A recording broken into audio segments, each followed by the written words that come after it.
October 21st, 1978. 20-year-old Frederick Valentich took off to fly 120 miles from Melbourne, Australia, across the Bass Strait to King Island. Valentich was scheduled to pick up some fish for a small market that employed him. Despite his youth, he was experienced enough to be a flight instructor, and Frederick Valentich had flown this route many times before.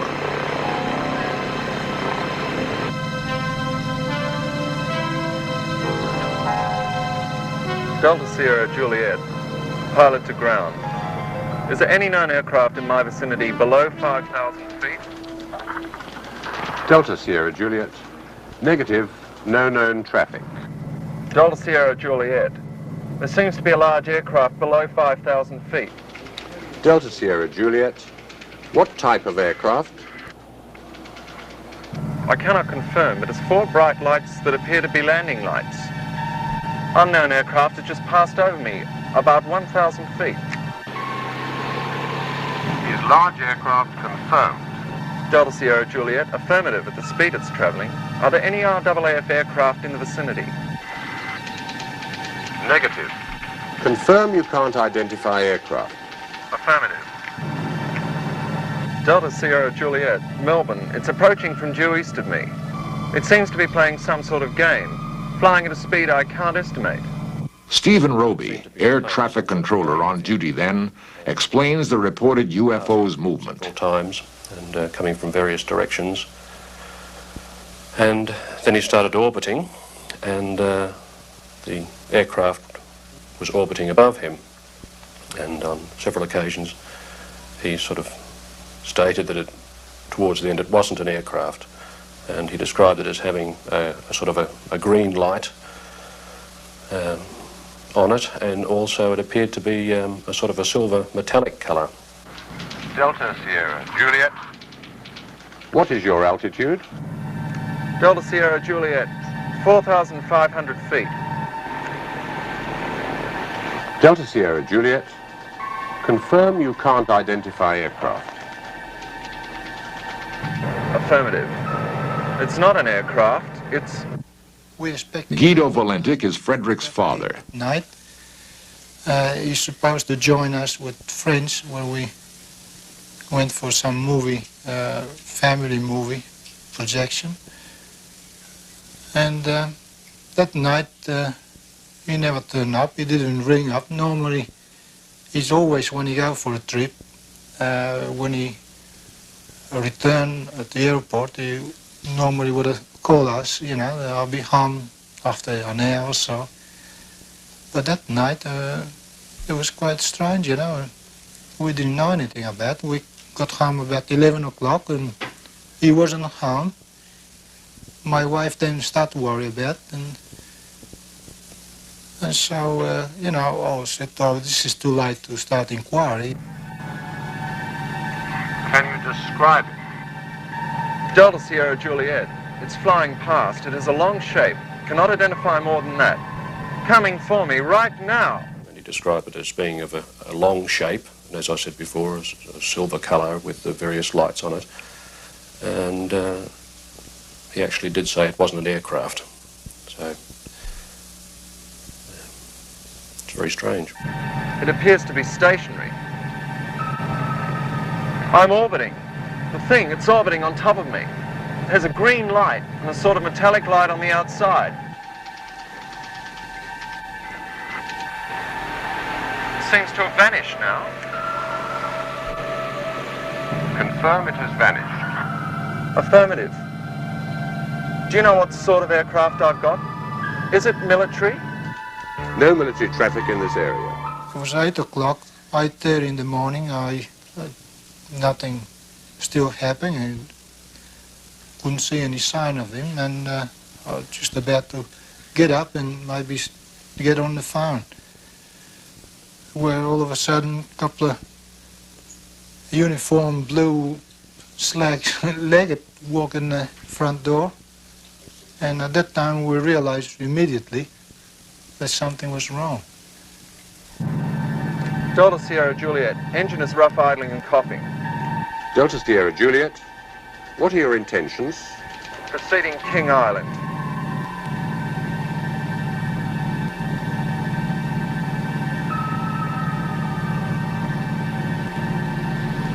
Delta Sierra Juliet. Unknown aircraft now hovering on top of me. Finally, we lost contact with him in a very strange way. The communications he was putting out seemed to break. People describe it as a sort of a metallic sound, the last transmission that was sent from Delta Sierra Juliet. Delta Sierra Juliet. Acknowledge. Do you read me?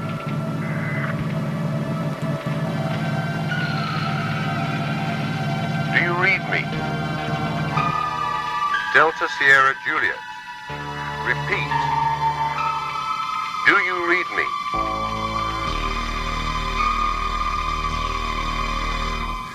Despite an extensive 4-day search, which included using a sophisticated Orion aircraft capable of detecting any sort of debris at great ocean depths, not a single scrap of wreckage was ever found. No hard evidence ever turned up that would explain the disappearance of Frederick Valentich. But theories abound. Some say that Valentich became disoriented and saw this lighthouse.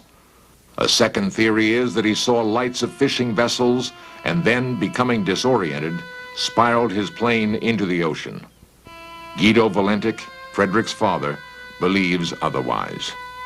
Well, after Frederick reported this UFO incident, I inclined to think that it could be some intelligent life in the outer space, despite all the officials are trying to suppress this, or really makes me very confused, because knowing Frederick what he radiated and knowing my son wouldn't make himself so ridiculous in stating things like that. So I'm inclined to believe that really must be something in the space that the general population may not aware to be. And I realized after his disappearance, which I couldn't have the opportunity before, how many calls I get from various parts of the world. And they really encouraged me to believe that he could be still alive. Maybe with another intelligence in the space.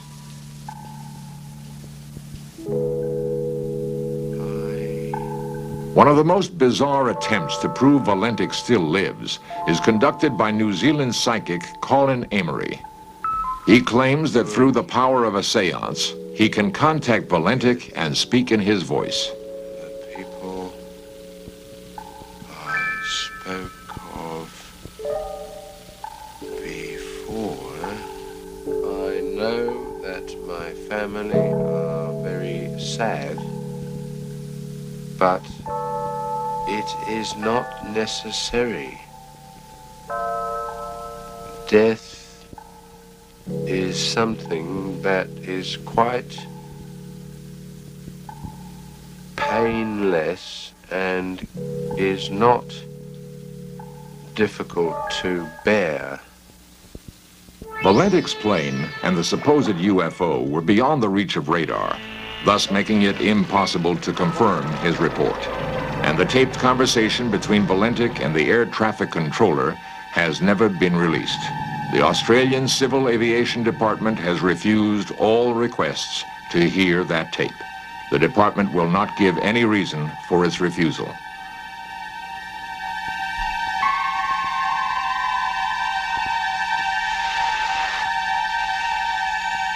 Delta Sierra Juliet.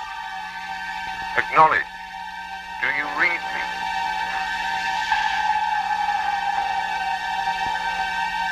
Repeat. Do you read me? There have been hundreds of planes that have disappeared without a trace. Valentich's disappearance is the single documented case where a plane has vanished after claiming contact with a UFO.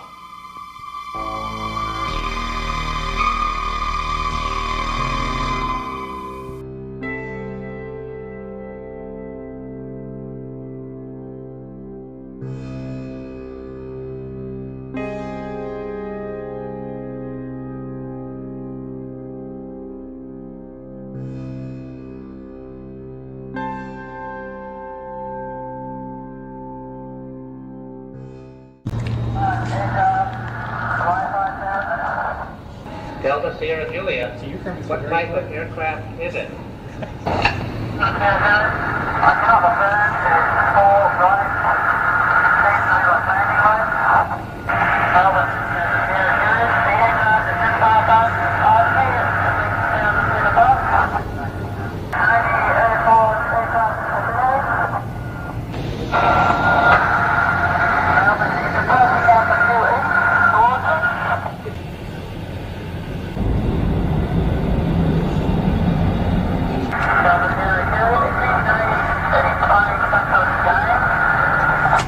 That was deleted from the press accounts for some reason.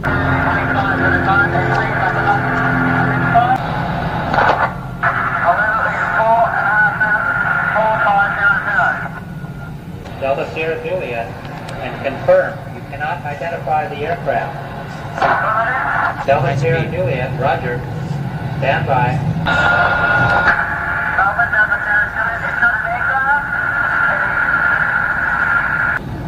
Can you describe the aircraft?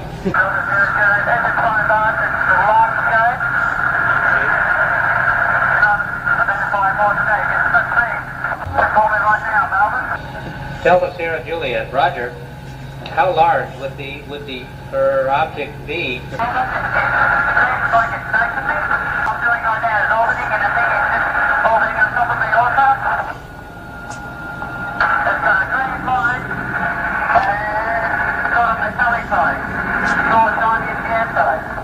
Delta Sierra Juliet.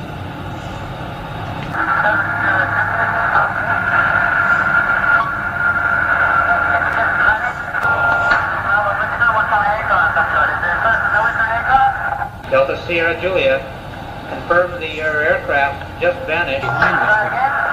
Delta Sierra Juliet, is the aircraft still with you?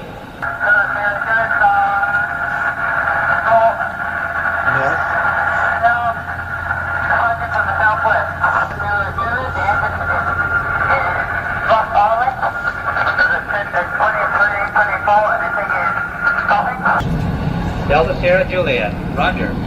What are your intentions? My intentions are to go to King Island, Melbourne, the aircraft is hovering on top of me again. And it's hovering, and it's not an aircraft. Delta Sierra Juliet, Melbourne.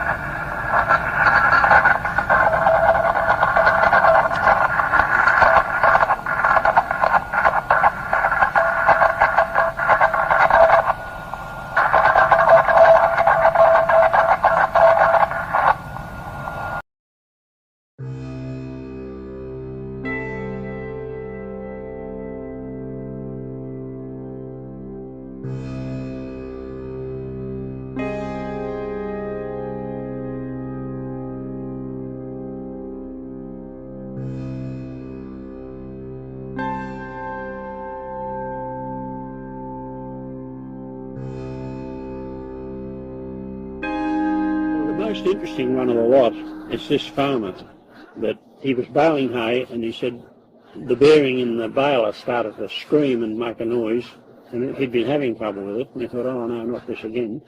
So he stopped, put the baler out of gear, dismounted from the tractor and turned round, and the baler had stopped and the noise was still going.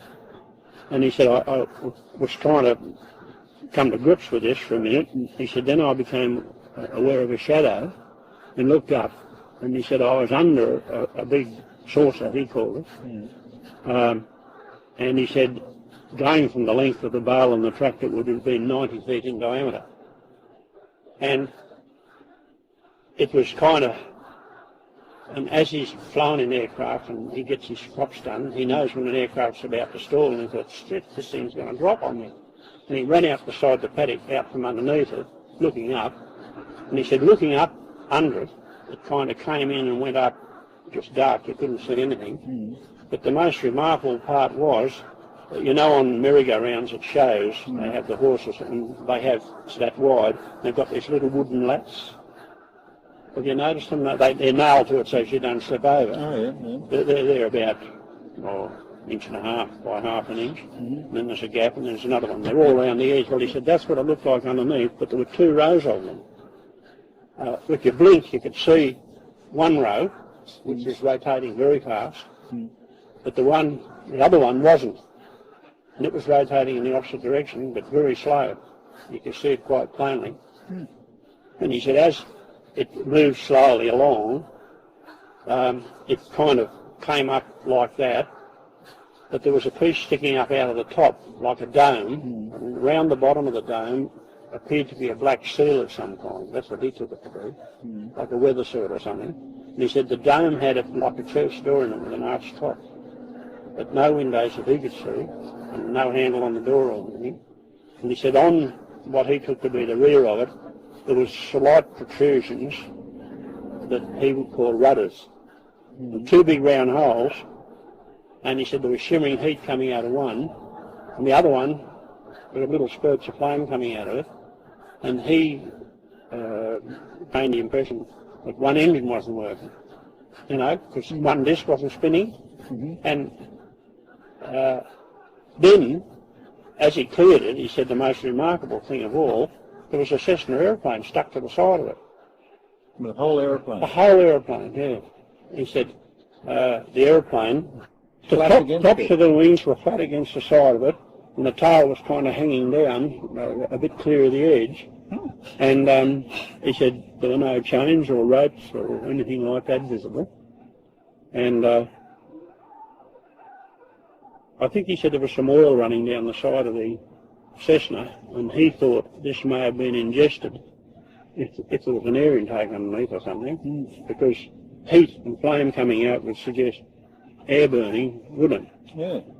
Or something like that. Combustion and anyhow, he scratched the registration number on the tractor with a nail, and he said, next time I come up, I'll give you the number. And he did. It's written down at the shop in the book.